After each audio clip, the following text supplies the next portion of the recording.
かなり乱暴な脅しをかけたらしい。名目は俺健一浜田男爵の監視ということになっている。無論マイレンさんはお付きだ。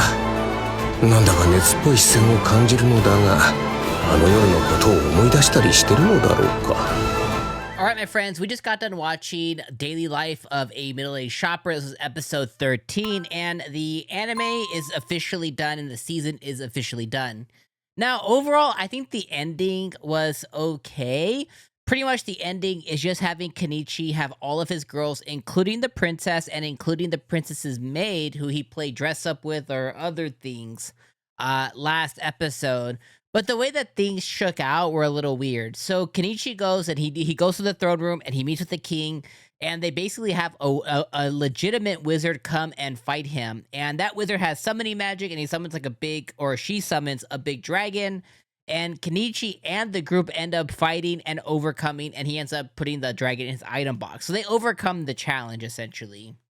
Then he has to like kind of beg for forgiveness in a way, for killing people that were in the stands, for one, destroying the throne room, and then he kind of threatens them like, I'm going to use all of my powers to destroy you guys, because this is stupid. What just happened is dumb.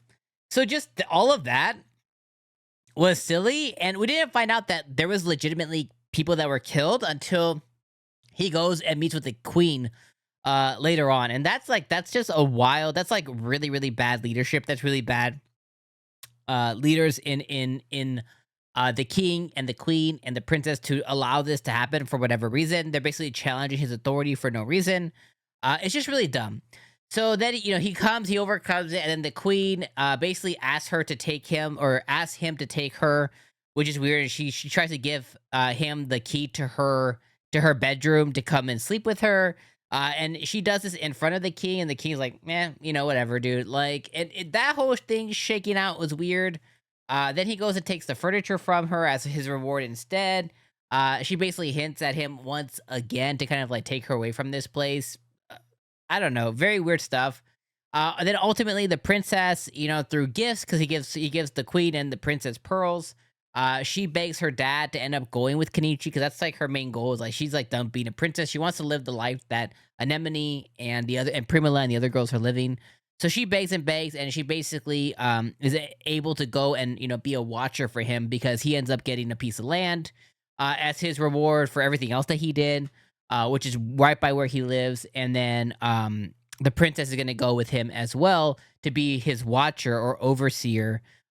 Basically a big excuse for her to be able to go with and be and live with Kenichi as well, which extends to and includes her maid. And then they basically he gets a van, like he buys a van, and they go back to his home, and then he talks about never meeting the mayonnaise guy. Then they showed us the mayo guy, who looks like another character from a different anime, but whatever. And basically that guy's from Japan as well too, who got reincarnated here. And that's it. Like, that's really all she wrote. Like, there was no big special moment. There was no official wedding, with him and Primula.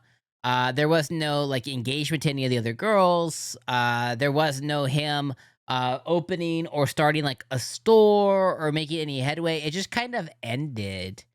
And I think, hey, at the end of the day, he met up with the traveling merchant guy at the end. He's like, oh, you got a big group now. He's like, yeah, sure do. They're all family. And that's basically where the show ended, with just showing us the mayonnaise guy. So I think it was fine. Like, it was fine. It was serviceable. I wasn't blown away by it. I wasn't overly disappointed by it. I was just very meh. I was just very fine. I was just very like, yep, that's good. You know what I mean? Like, so it was fine. I think the show overall has been a gem. And I think the show overall deserves a lot of praise, because it definitely is a budget anime, but it's definitely one that you don't regret watching, because even right now, I don't regret watching it. I just kind of wish for a little more at the ending, but I didn't get that, and that's fine. I also think if this never gets a season 2 or a continuation, that's also fine. I think it was decent enough. Towards the end, I think it was decent enough, and I think it's still worth like a rewatch when it gets a dub. So I guess that's a big win. Overall, I would say this is probably like, I always say this all the time. I don't do point systems. I don't do like, 6.2, 5.8, 7.5. I don't do those kinds of systems. I just do 1 through 10. So if I were to put a score on this, I would say this was a 7 out of 10. If I were to do a point system, it'd be like a 6.7-ish, you know? Because I don't think it's quite like a strong 7. I think it's like, you know, close to. But I would say this is a soft 7. 7 out of 10, I would say this is a good anime. Like right there. 7's good. 8's great. 9's amazing. And 10's a masterpiece. I really think like 7 good. And, you know, 6 would be fine. 5 would be like okay. And anything under 5 is pretty bad. Which we don't really see anything that bad very often. So... yeah, anyways, thank you guys for watching me all season long talk about this anime all season long. I really appreciate you guys being with me. There's a ton of spring anime that's currently coming and stuff that I've already reviewed, so check out every spring anime I've reviewed so far, as well as the 10 anime that you should watch. I have one video for that. If you can support that, I appreciate it. Support me with a like before you guys leave, and I'll see you on the next anime. All right, my friends, have a good rest of your week, day, month, year, evening, morning, afternoon. I'll see you in the next one.